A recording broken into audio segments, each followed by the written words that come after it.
ప్రమాదంలో తెలంగాణ అస్తిత్వం అనగానే నిజంగానే ప్రమాదంలో ఉందా అని ప్రశ్న ఎవరికైనా అనిపిస్తుంది. కానీ సమస్య ఏంటంటే మనిషి ప్రమాదంలో ఉన్నాడు, దేశం ప్రమాదంలో ఉంది, ప్రాంతం ప్రమాదంలో ఉంది, తెలంగాణ కూడా ప్రమాదంలోనే ఉంది. తెలంగాణ గురించే మనం పరిమితమై మాట్లాడుకుందాం కాబట్టి తెలంగాణకు కొత్తగా వచ్చిన అస్తిత్వ ప్రమాదం ఏంటిది అని అన్నప్పుడు నేను ఒక సంవత్సరంన్నర కింద తెలంగాణ తల్లి రూపురేఖలు మార్చినప్పుడు, తెలంగాణ తల్లి చేతిలోంచి బతుకమ్మ తీసేసినప్పుడు, తెలంగాణ తల్లి చేతిలోంచి బతుకమ్మ తీసేసినప్పుడు కూడా నేను అస్తిత్వానికి ప్రమాదం ఏర్పడుతున్నది అని మాట్లాడాను. సాంస్కృతిక ప్రతీక బతుకమ్మ తెలంగాణ. ఆ బతుకమ్మను చేతిలోంచి తొలగించి ఒక పార్టీ గుర్తు కిందికి హస్తాన్ని, అభయహస్తం అని చెప్పి హస్తాన్ని మార్చడం అనేటువంటిది అది తెలంగాణ అస్తిత్వం మీద జరిగినటువంటి దెబ్బగానే నేను భావిస్తాను. ఈ మధ్య అయితే చాలా స్పష్టంగా వ్యూహాత్మకంగా పావులు గదుపుతున్నటువంటి అంశాన్ని కూడా నేను గమనిస్తున్నాను. సరిగ్గా తెలంగాణ ఆవిర్భావ దినోత్సవం రోజునే ఒక చర్చ మొదలైంది. తెలంగాణ ఎవరి జాగీరు అనే చర్చ మొదలైంది. ఎవరి జాగీరని ఎవరు భావించటం లేదు, కానీ తెలంగాణ ప్రజల సొత్తు అని మాత్రం భావిస్తున్నాము. తెలంగాణ కోసం అనేక రకాలుగా ఉద్యమాలు చేసి పోరాటం చేసి తెలంగాణ రాష్ట్రం సాధించుకున్నాం. కాబట్టి తెలంగాణ రాష్ట్రంలో ఉండే నీళ్లు కానీ, నిధులు కానీ, నియామకాలు కానీ ఇక్కడి వాళ్ళకే దక్కాలనేటువంటిది ఒక ఆలోచన. అట్లనే రాజకీయంగా వచ్చినప్పుడు ఇప్పుడు జాగీరా అని అడుగుతున్నటువంటి నాయకులు తెలంగాణ రాష్ట్రం ఏర్పడిన తర్వాత, ప్రభుత్వం ఏర్పడిన తర్వాత 10-12 ఏళ్ల తర్వాత ఇవాళ జాగీరా అని అడగవలసినటువంటి సందర్భం వస్తుందంటేనే అది ప్రమాదంలోకి క్రమక్రమంగా నెడుతున్నట్టుగా అర్థమవుతుంది. కాకపోతే ఇవాళటి కొత్త రూపం ఏంటిది అని అంటే, నిన్నటిదాకా తెలంగాణ వ్యతిరేకిగా కనబడ్డాడు. ఇవాళ తెలంగాణ వ్యతిరేకి తెలంగాణ ముద్రతో వస్తున్నాడు, తెలంగాణ వేషం వేసుకొని వస్తున్నాడు. నేను తెలంగాణలో ఉద్యమం చేశాను, నేను కూడా రాష్ట్రం కోసం కొట్లాడాను, లేదా నాది తెలంగాణే, నేను జైలుకు వెళ్ళాను కనుక జైలుకు వెళ్ళాను గనక నాకు తెలంగాణలో ఏమైనా చేసే హక్కు ఉంటుంది అని మాట్లాడడం అనేటువంటిది ఇప్పుడు కొత్తగా కనబడుతున్నది. కనుక అది ఈ ధోరణి ఏదైతే ఉందో తెలంగాణ ఉద్యమంలో పాల్గొని ఉండవచ్చు గాక, తెలంగాణ ఉద్యమంలో పాల్గొన్నప్పటికీ ఆ చరిత్ర ఉన్నప్పటికీ తెలంగాణ హక్కుల విషయంలో రాజీ పడితే తప్పనిసరిగా తెలంగాణ అస్తిత్వానికి ప్రమాదం ఏర్పడినట్టుగానే భావించాల్సి ఉంటుంది. పోతే విగ్రహాలు వెంటనే విగ్రహం ఏర్పాటు చేయడం వల్ల కూడా ఒక చర్చ బలోపేతమైంది. అంతకుముందు బాలసుబ్రహ్మణ్యం విగ్రహం కానీ, తర్వాత ఎన్టీ రామారావు విగ్రహం కానీ ఇక్కడ ఏర్పాటు చేసినప్పుడు విగ్రహాల నేపథ్యంలోంచి తెలంగాణ అస్తిత్వ ప్రతీకల విగ్రహాలు పెట్టకుండా తెలంగాణ అస్తిత్వాన్ని అణిచివేసినటువంటి విగ్రహాలు ఎట్లా పెడతారు అనే చర్చ మొదలైంది. అది ఇప్పుడే మొదలు కాలే. మిలియన్ మార్చి రోజు కూడా ట్యాంక్ బండ్ మీద ఉన్నటువంటి విగ్రహాల విషయంలో కొన్ని విగ్రహాల్ని ఆ రోజున ఆంధ్ర ఆధిపత్యానికి ప్రతీకలుగా భావించినటువంటి విగ్రహాలని తొలగించి హుస్సేన్ సాగర్లో చెరువులో వేసినటువంటి పరిస్థితి కూడా ఉంది. ఆ చరిత్ర నుంచి నేర్చుకుంటే మనం విగ్రహాలు తీసేయడం ద్వారా పెట్టడం ద్వారానో తెలంగాణ అస్తిత్వం పూర్తిగా నిలబడుతుందని నేనైతే అనుకోవటం లేదు. విగ్రహాలతో పాటు తెలంగాణ అస్తిత్వ చైతన్యం హృదయం నిండా ఉండాలి, రక్తంలో కలగలిసి ఉండాల్సిందే తప్ప ఒక విగ్రహం పెడితేనో తీస్తేనో అస్తిత్వం పోతుందని ఉంటుందని నేను అనుకోవటం లేదు. కాకపోతే ఇవాళ కొత్తగా మాట్లాడుతున్నటువంటి వ్యక్తుల్ని మనం లేదా సమూహాల్ని గనక గమనిస్తే ముప్పేట దాడి జరుగుతున్నది తెలంగాణ మీద అని నేను గమనించాను. ముప్పేట దాడి ఏంటంటే అది నాగేశ్వర్ మీదికి సందర్భం కావచ్చు, కానీ నాగేశ్వర్ కంటే ముందే ఎక్కడో హైదరాబాద్ మీద ఇంకా ఆశ వదులుకోలేదు అనేది చాలా స్పష్టంగా మనకు అర్థమవుతుంది. హైదరాబాద్ ఉమ్మడి రాజధానిగా ఉండాలనేటువంటి ఆలోచన అవతలి ప్రాంతం వాళ్ళకు కూడా ఇంకా పోలేదు. కాబట్టి హైదరాబాద్ మీద ఒక కన్నేసి సగం లేదా ఒక కాలు లేదా సగం జీవితం ఇక్కడ పెట్టుకొని ఇక్కడ ఇల్లు పెట్టుకొని ప్రతి వారాంతంలో ఇక్కడే గడిపి తర్వాత 3 రోజులు 4 రోజులు అక్కడ పరిపాలన చేసేటటువంటి ఒక వాతావరణం మనం చూస్తున్నాం. కాబట్టి ఇక్కడ ఉన్నప్పుడు అక్కడ ఉన్నప్పుడు చూసినప్పుడు అక్కడ ఉన్నప్పుడు తమ రాష్ట్రంలాగే అనిపిస్తుంది, కానీ ఇక్కడికి వచ్చినప్పుడు మాత్రం ఈ రాజధాని ఉంటేనే బాగుండు అనేటటువంటి ఆలోచనలో వాళ్ళు ఉన్నారని మనకు అర్థమవుతుంది, నాకైతే అర్థమవుతుంది. కాబట్టి అట్లా వచ్చినటువంటి దాంట్లో 10 సంవత్సరాల నుంచి లేనిది వాళ్ళు ఎవరు జాగీరా అని అడుగుతున్నారు. నేను ఇక్కడ ఎందుకు రాజకీయం చేయొద్దని అడుగుతున్నారు. దానికి నెపం కాసేపటికి నాగేశ్వర్ మీద నెడుతున్నారు. నాగేశ్వర్ ఒక కామెంట్ చేసినప్పుడు, అక్కడి రాజకీయాలకు సంబంధించి ఒక కామెంట్ చేసినప్పుడు, ఒక వ్యాఖ్య చేసినప్పుడు ఆ వ్యాఖ్య సరైనదా కాదా అనేటువంటిది పక్కకు పెడితే, నాగేశ్వర్కు ఇక్కడి రాజకీయాలతోనేం పని, ఇక్కడ మా రాష్ట్రానికి సంబంధించిన రాజకీయాల్లో ఆయన ఎందుకు కలగజేసుకుంటున్నాడు అనే ప్రశ్న ముందు అక్కడి నుంచి వచ్చింది. కాబట్టి అసలు ప్రాంతీయవాదం అక్కడ ఉంది. అక్కడ ఎందుకు కలగజేసుకుంటున్నాడు అని అన్నప్పుడు అక్కడి నుంచే ఆంధ్ర తెలంగాణ అనే ఒక వివక్ష మళ్ళీ అక్కడ రాజకీయ వ్యాఖ్యానాల్లో ఎట్లా ఉంటుంది అనేటువంటి చర్చ అక్కడి నుంచే మొదలైందని నాకు అర్థమైంది. అక్కడ అన్న తర్వాతనే ఇక్కడి వాళ్ళు రౌండ్ టేబుల్ ఏర్పాటు చేసి దాన్ని ఖండించడం జరిగింది.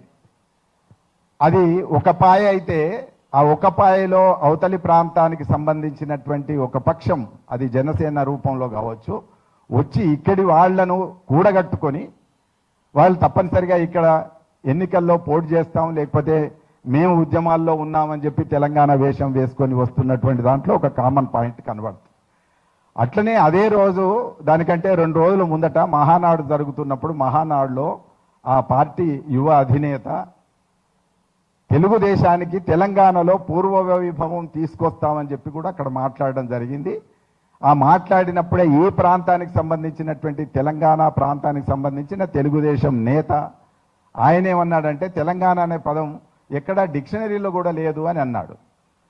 డిక్షనరీలో చరిత్రలో ఉన్నదా లేదా అనేటువంటి దానికోసం చాలామంది చరిత్రకారులు పుస్తకాలు రాసి ఉన్నారు, శాసనాలు చూపి ఉన్నారు.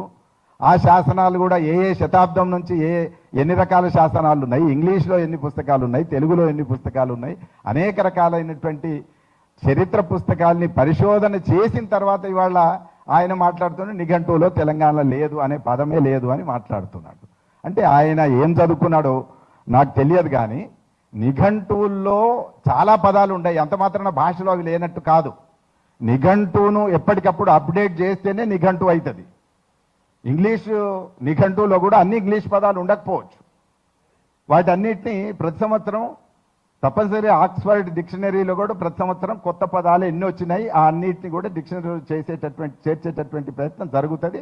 ఇక్కడ కూడా డిక్షనరీల్లో లేకపోతే డిక్షనరీలు అన్నీ కూడా అక్కడి వాళ్ళు రాసి ఉండొచ్చు, లేదా మన డిక్షనరీ మొదటి డిక్షనరీ తెలుగు నిఘంటు బ్రౌన్ రాశాడు. కాబట్టి బ్రౌన్ రాసిన నిఘంటువులో కానీ లేదా తర్వాత అరాకొరగా ఉన్నటువంటి నిఘంటువుల్లో కానీ తెలంగాణ పదం ఉండకపోతే దానికి పెద్ద ఆశ్చర్యపడాల్సింది లేదు, చేర్చుకోవాల్సినటువంటి అవసరం మాత్రం ఉన్నది. ఆ నేపథ్యంలో ఇవాళ డిక్షనరీలో ముచ్చట తేవటం అనేటువంటిది ఒక అంశం అయితే, ఇంకొక రౌండ్ టేబుల్ జరిగింది ఇక్కడే అనుకుంటాను బహుశా. ఆ రౌండ్ టేబుల్లో సాంస్కృతిక జాతీయవాదం అనే మాట ముందడికి తీసుకొచ్చారు.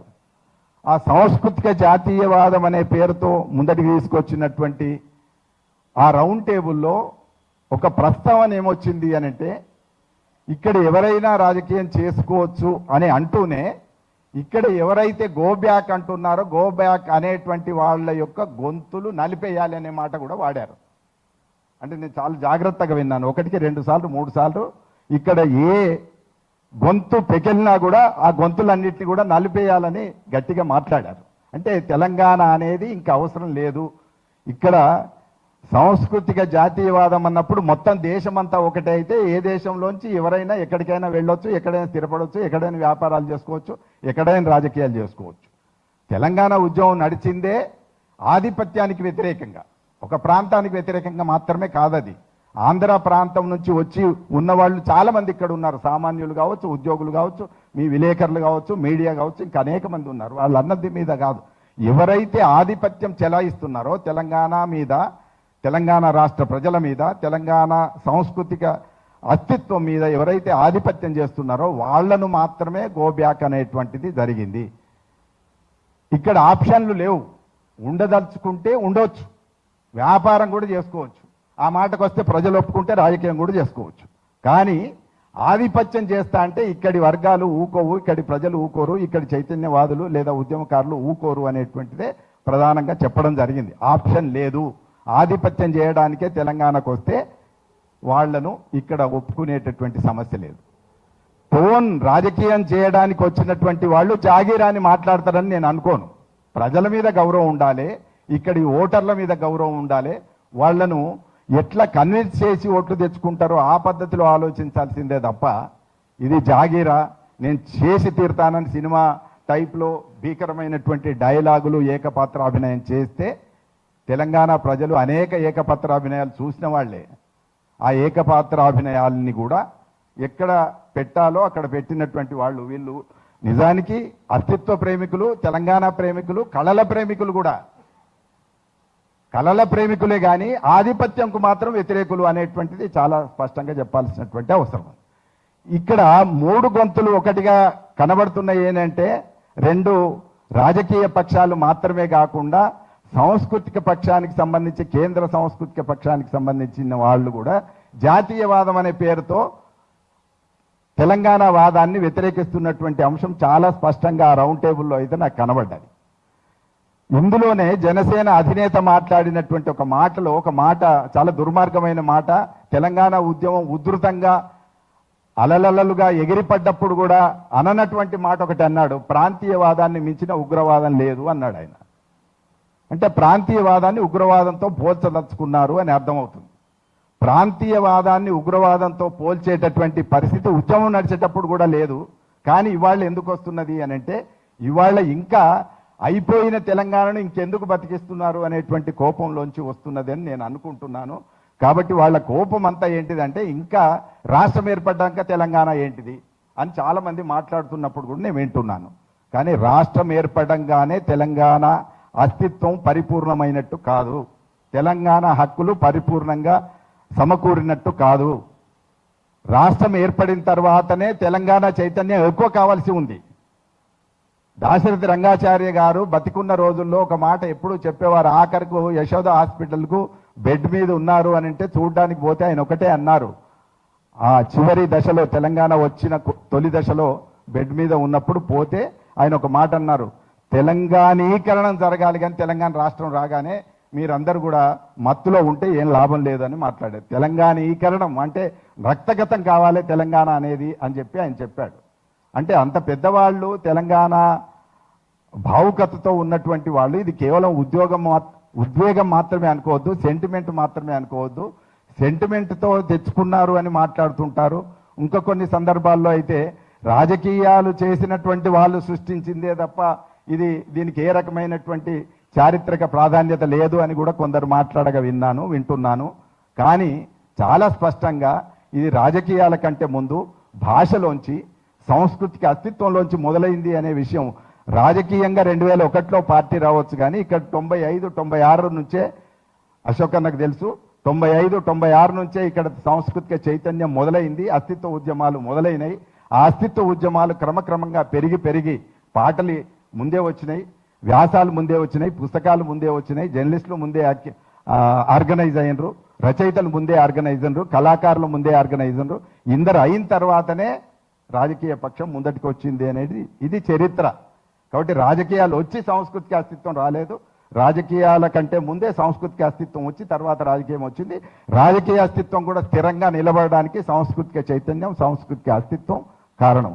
ఇవాళ వచ్చినటువంటి ప్రమాదం వల్ల ఇవి విడివిడిగా రావడం లేదు, ముప్పేటలా ముప్పురిగా వస్తున్నాయి అనేటువంటిది మనం గుర్తించాలి. అది మీడియా మీద చేస్తున్నటువంటి దాడితో సహా.